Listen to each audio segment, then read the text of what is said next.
नमस्कार, स्वागत है आपका आर्य न्यूज में। मैं हूं आपके साथ सुमन पाल। बिहार की खबरें शुरुआत करते हैं। आपको बता दें कि आरजेडी सुप्रीमो लालू प्रसाद यादव आज कुशेश्वर स्थान और तारापुर में चुनावी सभा को संबोधित करेंगे। इन दो विधानसभा सीटों में यहां 30 अक्टूबर को उपचुनाव है। आज की चुनावी सभा से पहले ही पूर्व मंत्री जेडीयू एमएलसी नीरज कुमार ने ट्वीट कर लालू यादव पर निशाना भी साधा है। नीरज कुमार ने कहा है कि दोनों सीटों पर चुनाव की थकान मिटेगी। रंगारंग हास्य ठहाकेदार कार्यक्रम होने जा रहा है और जमुरा और चेला के साथ 15 साल जंगल राज के सुल्तान आ रहे हैं। भारी संख्या में मौज के लिए पधारे और अपने पशु चारे की रक्षा स्वयं करें। नीरज कुमार ने शेर सुनाने के अंदाज में ये भी लिखा है कि भाड़े पर भीड़ बुलाना, मौकों पर चेहरा चमकाना, आनन फानन में कूद कर आना, हंसी मजाक और गाल बजाना, कर्तव्य कर ताली बजाना और चुनाव बाद गायब हो जाना। गुड़ खूब सिखाया बेटों को और खोज रही है जनता उनको। तारापुर हो या कुशेश्वर स्थान, हारेंगे दोनों स्थान। फिर लिखा कि जहां था चरवाहा विद्यालय, वहां पर अब संस्थान तारापुर जाकर क्या मुंह दिखाएंगे श्रीमान। जी हाँ, अब उन्होंने ये भी कह दिया है कि बिहार के भविष्य को आपने चरवाहा विद्यालय पहुंचाया है। दिल्ली भेंट अपने बेटों को अंग्रेजी खूब सिखाया। अब पूछ रही है जनता कि किस खातिर दे रहे हैं जान और तारापुर जाकर क्या मुंह दिखाएंगे श्रीमान।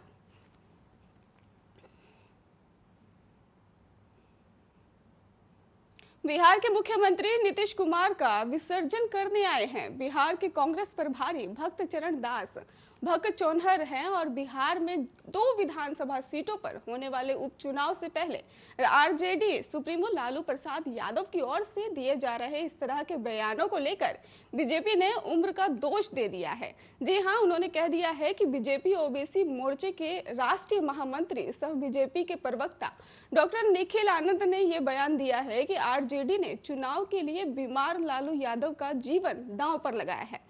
निखिल यादव ने यह भी कहा कि आरजेडी राजनीतिक संवाद का स्तर नीचे ना गिराए। बिहार के पूर्व मुख्यमंत्री और आरजेडी सुप्रीमो लालू प्रसाद यादव एक बहुत अनुभवी नेता हैं, लेकिन हाल ही के दिनों में जिस तरह का बयान वे लगातार दे रहे हैं वो हास्यास्पद है और इसके साथ ही लालू यादव हाल के बयानों में किसी को भी भगचोन्हर बोल रहे हैं तो वही नीतीश कुमार को विसर्जित करने की बात कह रहे हैं।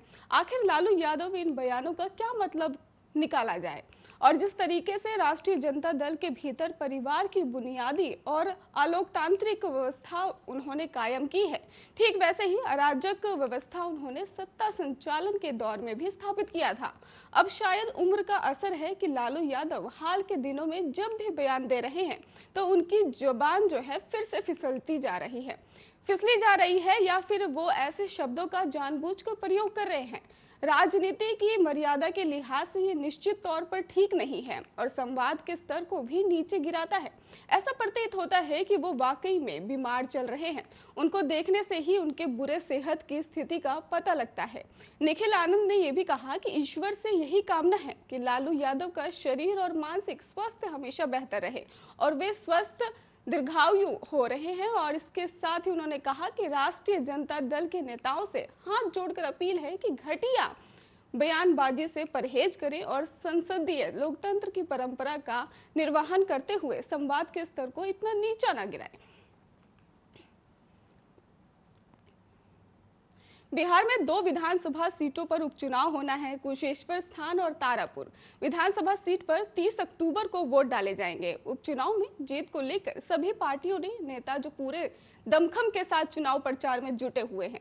कुशेश्वर स्थान विधानसभा क्षेत्र में कांग्रेस प्रत्याशी के समर्थन में कांग्रेस नेता कन्हैया कुमार ने नुक्कड़ सभा को संबोधित करते हुए केंद्र और राज्य सरकार पर तीखा हमला बोल दिया है। कन्हैया कुमार ने कहा कि इन दिनों कुशेश्वर स्थान में देश और राज्य की बातें हो रही हैं और उन्होंने ये भी कहा कि राज्य और समाज किससे बनता है? देश, समाज और राज्य आप और हम सब से बनता है और जब हमारा ही मुद्दा नहीं है तो देश का नाम लेकर लोग देश की गद्दी पर बैठे हुए हैं। वो लोग अपने दोस्तों की तिजोरी भरते हैं। ये लोग कहते हैं कि सरकारी अस्पताल नहीं बनाएंगे, सरकारी स्कूल नहीं बनाएंगे, कांग्रेस नेता ने लोगों से कहा कि सरकार के द्वारा दी जाने वाली योजनाओं ने की जो राशि है वो आप देखिए, और जो अपने दोस्तों को बेईमानी से इस देश की संपत्ति को दोनों हाथों में लुटाए जा रहे हैं।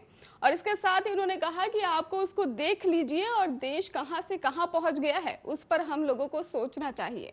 कांग्रेस नेता कन्हैया कुमार ने यह भी कहा कि संविधान हमें वोट में समानता का अधिकार देता है। हमारा एक एक मत बड़े बड़े लोगों को मजबूर कर देता है और चुनाव के वक्त गरीब के दरवाजे पर आकर भीख मांगे। उन्होंने कहा कि जब वे हमारे पास आते हैं तब हमें उस बात को महत्व समझना चाहिए। जिस समस्या से हम रोज जूझते हैं वो मुद्दा हमारे दिमाग में होना चाहिए।